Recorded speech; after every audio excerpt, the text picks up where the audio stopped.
You might be deeply in love. Your relationship might have endurance, stamina, and patience. You might give so much for yourself to your partner and expect the universe back. You tell your partner, "You're my world, you're my everything." And of course, you do mean it. But when it boils down to the details, can one single person be everything? Namaskar parents, I'm Dr. Meghna, the therapist mommy. I'm a clinical psychologist and relationship therapist. And today, I'll discuss if in our romantic relationships, should our partners be our everything?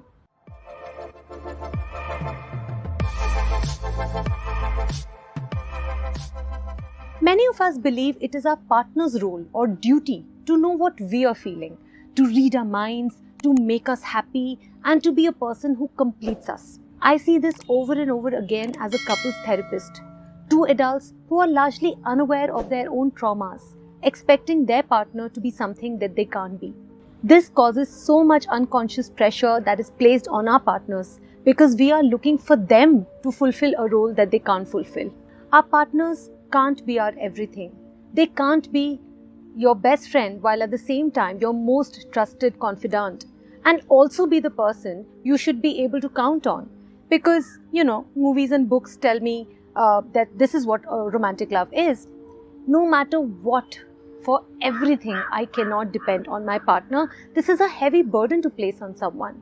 When we are in a relationship, we often forget that the person with whom we share our lives has their own perspectives, their own existence, and their own reality. They have their own fears, doubts, worries, insecurities, shortcomings, and anxiety. And still, we expect them to fulfill this role for us that only a fictional character could truly fulfill.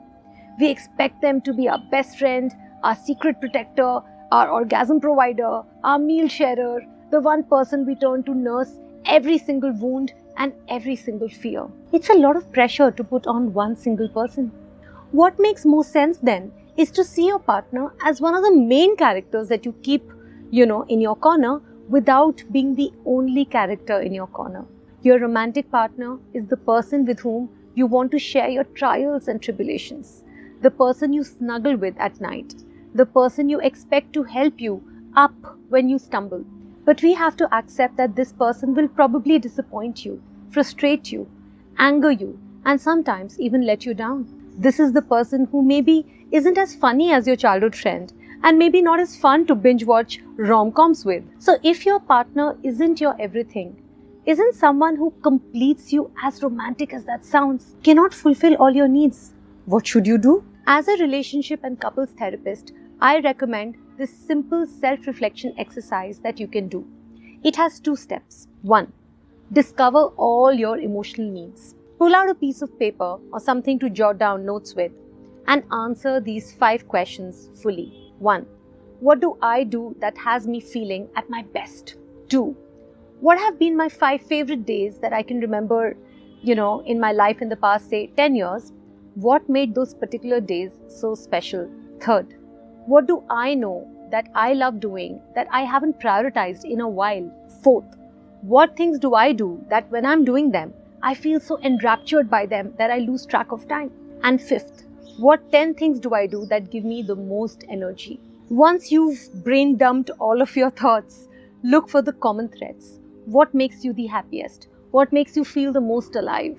Now that you know, here's how to create a plan to get those particular needs met. Step 2 is creating a plan for getting your needs met. First of all, recognize that you're the only person in the world who's responsible for getting your needs met. It isn't your partner's job to remind you to go to the gym. It isn't your children's job to remind you to make time for self-care. Your business partner wasn't put on this planet to encourage you to set boundaries around work and life balance and prioritizing downtime. Your needs are your responsibility. So how do you get these needs met? Take out a separate piece of paper now and draw 2 long lines, dividing the page into 3 vertical sections. One is labeled me, one is labeled my partner, and one is labeled others. Now, allocate different needs of yours into these 3 distinct categories. Some of your needs that you can meet all on your own, like going for a walk in nature. And others you will need other people to accomplish, like, having a stimulating conversation. if that's what your emotional need is. I'll give you some examples from my personal list. Some examples from me, the me section or the me column are working out 5 days a week, right? Sitting down and reading, eating home-cooked food at least 5 days per week. I know it's weird that I'm mentioning that as an emotional need, but it is an emotional need of mine to put healthy things in my body. Some examples from my partner section are emotional support, regular cuddling, sexual intimacy, taking over the care of kids when I need him to. But apart from sexual intimacy, all the things that I need from my partner are also fulfilled by other people. For example, he's not my only source of emotional support, and he's not the only person I rely on for taking care of and playing with my kids. Now, some examples from the third column, the others section, are feeling challenged in my career, emotional intimacy, and support from my friends, cuddling with my kids, spending time with my mom, etc. So now that you've uncovered what your needs are and who you need to prioritize in your life to get those needs met, it's simply a matter of pulling out your calendar and making it happen. I say this to all my clients in therapy.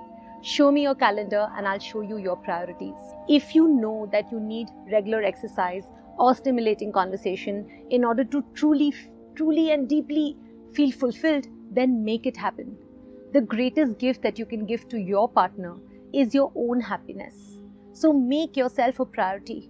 Get your needs met from a variety of sources and take some pressure off of the people in your life that you rely on the most. Diversifying who you get your needs met benefits everyone involved. That's it. That's the exercise. Recognize which needs you can meet solely on your own, what you need from your partner, and what needs you can get met with the support of other people outside of your intimate relationship. And then get those needs met by systematically making them a priority. We are far too complex and dynamic for our emotional and psychological needs to be exclusively fulfilled by just one person, even if that person is our partner or the love of our life. This is the Therapist Mommy signing off.